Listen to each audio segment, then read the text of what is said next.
श्री स्वामी समर्थ। नमस्कार सर्वांना, तुमच्या सर्वांचे आपले पुणेकर मराठी या चॅनलवर खूप खूप स्वागत आहे। मैत्रिणींनो, आपल्याला माहिती आहे की यावर्षी 2025 मध्ये मकर संक्रांती ही 14 जानेवारी मंगळवारी आहे। संक्रांतीच्या दिवशी आपण खणाची पूजा करत असतो किंवा सुगडची पूजा करत असतो। काही ठिकाणी बोळके देखील म्हटले जाते। वेगवेगळ्या भागात वेगवेगळ्या नावाने ओळखले जाणारे हे सुगड, तर या सुगडची पूजा आपल्याला करायची आहे। खणाचा ओसा कसा करायचा आणि नंतर त्या खणाचे काय करायचे ही संपूर्ण माहिती आपण या व्हिडिओमध्ये बघणार आहोत। इंग्रजी नवीन वर्षामध्ये संक्रांत हा पहिला सण असतो आणि संक्रांत हा 3 दिवसाचा सण असतो।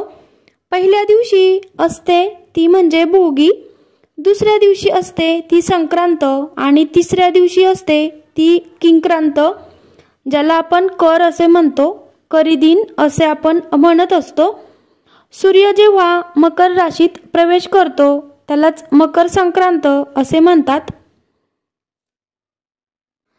सर्वात आधी तर आपण संक्रांतीच्या दिवशी आपल्या घरातील देवांची पूजा करून घ्यायची, म्हणजे गणपती बाप्पांची पूजा आपण करून घेणार आहोत आणि तिथेच बाजूलाच आपल्याला सुगड पूजा करायची आहे, जिथे जागा असेल तुम्हाला तिथे।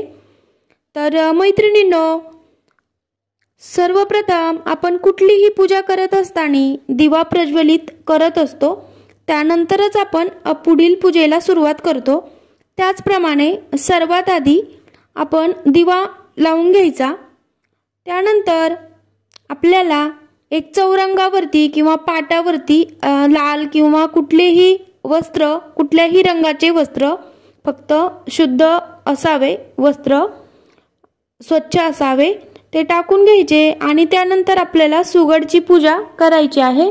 आता आपण दिव्याला एक फूल अर्पण करून दिव्याला नमस्कार करायचा आणि त्यानंतर त्या चौरंगावरती आपल्याला पाच ठिकाणी तांदूळ ठेवायचे आहेत आणि त्या तांदळाला आपण हळदी कुंकू अर्पण करून घेणार आहोत।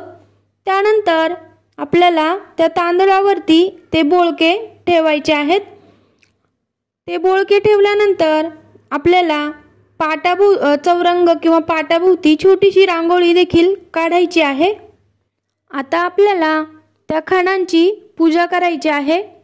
तर सर्वप्रथम आपण खणांना हळदी कुंकू लावून घेणार आहोत आणि त्यानंतर त्या खणांमध्ये आपल्याला ओसा टाकायचा असतो। तर तो ओसा बनवताना त्यामध्ये आपल्याला शेतामध्ये जे काही पीक निघते तर ते सर्व त्यामध्ये टाकायचे असतात। तर त्यापैकी आपल्याला गव्हाच्या लोंब्या त्यामध्ये टाकायच्या असतात, ऊसाचे तुकडे करून टाकायचे असतात, बोरं टाकायची असतात, गाजर, हरभऱ्याचे घाटे आणि वाटाणा हे सर्व आपण एकत्रित करून त्यामध्ये भरायचे असते। तर यालाच आपण ओसा असं म्हणतो। तर त्या सर्व सुगड्यांमध्ये आपल्याला एक एक करून असा हा संपूर्ण ओसा त्यामध्ये टाकायचा आहे। तर आपण सर्व एक एक करून त्या खणांमध्ये टाकणार आहोत आणि त्यानंतर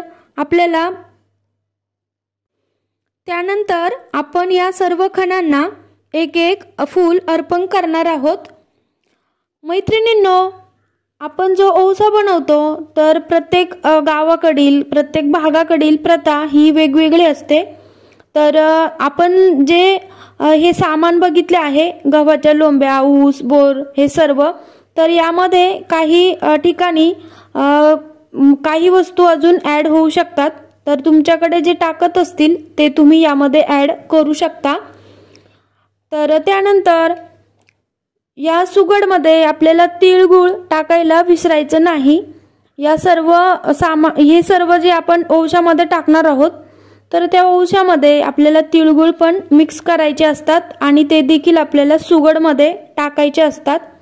संक्रांतीला तिळाला खूप जास्त महत्त्व आहे। तर तीळ आणि गूळ हे आपल्याला टाकायचे विसरायचे नाही। त्यानंतर आपल्याला आपल्या घरातील देवाला आणि सुगडांना नैवेद्य अर्पण करायचा आहे। भाजी चपाती जो असेल तो, आमच्याकडे पुरणाचा नैवेद्य, पुरणाची पोळीचा नैवेद्य दाखवले जातो। तर तुमच्याकडे जशी प्रथा किंवा जसे करत असेल तसं तुम्ही करा। आणि हे वाण कधीही उघडे ठेवू नये असे म्हणतात, तर त्यामुळे हे वाण आपल्याला झाकून ठेवायचे आहे। आपली पूजा झाल्यानंतर हे उघडे ठेवायचे नाही, तर ते आपण झाकून ठेवावेत। तर जसे तुमच्याकडे करत असतील तसेच तुम्ही करा। यामध्ये विटाळ असेल, सुतक असेल किंवा मासिक पिरियड्स वगैरे असतील तर पूजा करता येणार नाही। आणि आता हे सुगडचे दुसऱ्या दिवशी आपण काय करावे ते बघूयात। तर या सगळीकडे असेच करतात की हे सुगड सुवासिनींना आपण वाण म्हणून देत असतो। तर सुवासिनींना या 5ही सुगडमधील ओवसा आपण वाण म्हणून देतो। पण आता अजूनही गावाकडे हे सर्व महिला करतात, परंतु शहरी भागात महिला भेटत नाही, म्हणजे जास्त कोण येत नाही। आम्ही राहतो तिथं तर कोणी जास्त महिला एकत्र येत नाही। तर तुमच्याकडे जर महिला असतील तर तुम्ही ते सुगड त्या महिलांना वाण म्हणून द्यावे। आणि नसेलच तर अशा वेळी आपण हे सुगड एकत्र म्हणजे आपण या सुगडापैकी या 5 खणांपैकी एक आपण गाईला द्यावा, एक कुलस्वामिनीला दिला तरी देखील चालतो। आणि नसेलच सुवासिनी भेटत तर आपण आपली पूजा झाल्यानंतर त्यातील सर्व ओवसा हा दुसऱ्या दिवशी गाईला दिला तरी देखील चालते। आणि महिला भेटत असतील तर नक्कीच तुम्ही वाण म्हणून ते महिलांना देऊ शकता। तर अशा प्रकारे आपण या व्हिडिओमध्ये सुगड ओवसा कसा करायचा, सुगड पूजन कसे करायचे ही सर्व माहिती बघितली आहे। तर भेटूया आपण पुढील व्हिडिओमध्ये।